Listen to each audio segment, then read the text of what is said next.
beaucoup aimé la passation du mining. Donc, mesdames, messieurs, Dragon Mint.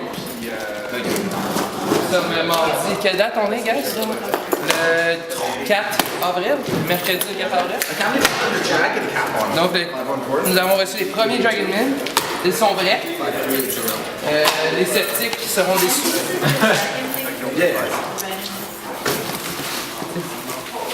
Donc, après tant de mois de patience, merci Christiane, j'apprécie. Après tant de mois de patience, le jour J, le monopole de Bitmain est terminé. La décentralisation, c'est aujourd'hui. Donc, vous avez le premier regard au Dragon Mint T1, 16 TH. On parle de quoi? À peu près 25-30% plus efficace qu'un S9. Donc, quand même. Je te laisse, Alex, faire le tour de la machine.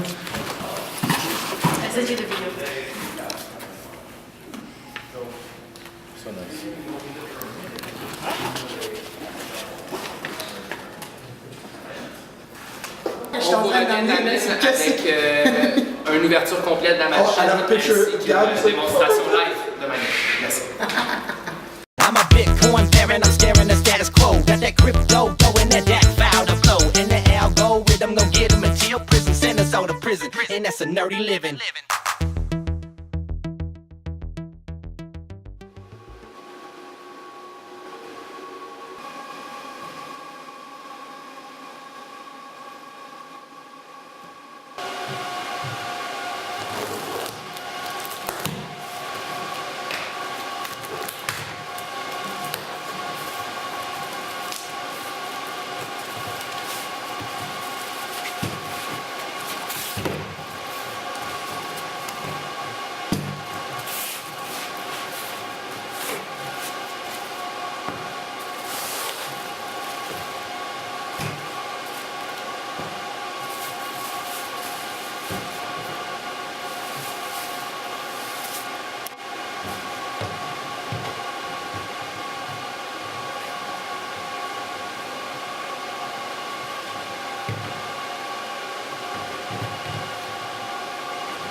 Alors, c'est aujourd'hui que nous faisons finalement le review du Dragon Mint modèle T1 de Elong Mining, compagnie grandement attendue pour faire compétition au monopole de Bitmain.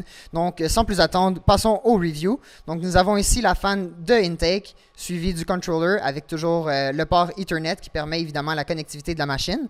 Sur le côté latéral, nous avons maintenant des ajouts ici, donc qui permettent de déposer la machine de façon latérale finalement.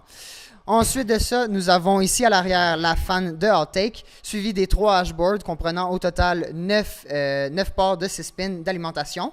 Ne pas oublier ici sur l'autre côté du control board le 10e port d'alimentation, ce qui est nécessaire bien entendu pour mettre en marche la machine.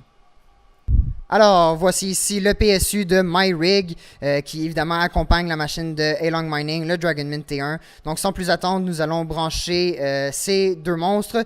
Ne pas oublier par contre, avant le branchement, si vous êtes en Amérique du Nord et que vous êtes par exemple canadien ou aux États-Unis, la plupart des prises vont être en 110 volts, plutôt 110 ou 120 volts, plutôt que le 208, 220 et 240 volts. À ce moment-ci, c'est bien important de soit utiliser un autre PSU que celui-ci pour avoir la totalité des hashboards, ou bien d'utiliser ce PSU. Par contre, vous pourrez connecter uniquement 2 hashboards sur 3, étant donné le fort ampérage que cela requiert.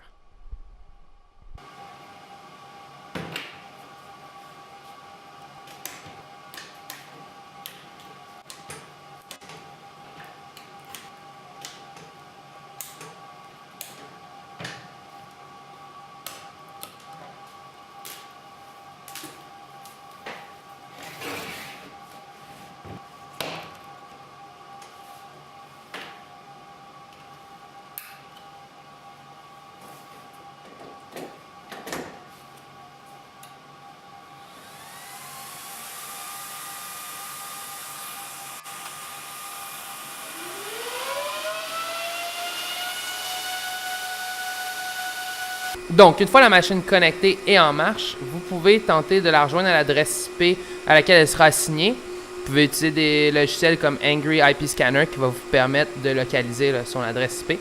Personnellement, j'ai déjà une petite idée de l'adresse IP à laquelle je vais pouvoir rejoindre ma machine. Et voilà, on arrive à l'interface de DragonMint. Le username devrait être admin en minuscule si votre machine vient du manufacturier. Puis le password devrait être toujours en minuscule, Dragon et admin. Et voilà. Donc la machine mine depuis environ 13 minutes. Elle nous produit un beau 15 TH et demi. Donnons-lui quelques minutes encore pour se stabiliser. Sinon, pour configurer votre machine, simplement aller dans l'onglet Settings ici, où vous verrez le sous-onglet Pool. Allez-y, choisissez votre pool. Personnellement, je vous conseillerais d'utiliser /pool, c'est ce que j'aime utiliser, mais vous pouvez toujours utiliser la pool de votre choix. Ensuite, votre worker juste ici. Le password si vous en avez attribué un sur votre pool. Puis ensuite, vous updatez vos informations, puis la machine devrait aller se connecter à votre worker. Ce qui est également à noter, c'est que présentement, on voit un haut taux d'erreur quand même. Donc, on comprend ici que le firmware est toujours en développement. CK d'ailleurs a annoncé que plusieurs versions seraient à venir, plusieurs versions du firmware. Donc, éventuellement, vous aurez à venir ici sous l'onglet de maintenance et vous irez dans l'onglet finalement de upgrade où ce que vous pourrez finalement mettre votre machine à jour. Et cette situation devrait être dans le fond résorbée. Donc, la situation ici des erreurs de hardware, ce qui est toujours présent là, donc dans la première génération, premier modèle, premier shipment. C'était à s'y attendre également avec une nouvelle machine qui fait son entrée sur le marché. Donc, on est toujours très optimiste sur les performances futures de la machine. Sous l'onglet sécurité, vous verrez le username admin et la configuration password. Bien entendu, nous vous conseillons de changer le password par défaut, le password Dragon admin en minuscule. Bien entendu, il est recommandé de le changer par votre propre password. Ainsi, vous obtiendrez une sécurité optimisée. Finalement, sous l'onglet Network, vous pouvez soit mettre votre machine en DHCP, donc laisser le réseau attribuer l'adresse, ou bien vous-même manuellement aller choisir les informations à laquelle la machine se connectera. Par exemple, nous pouvons y assigner l'adresse par défaut, statique 101, et mise à jour.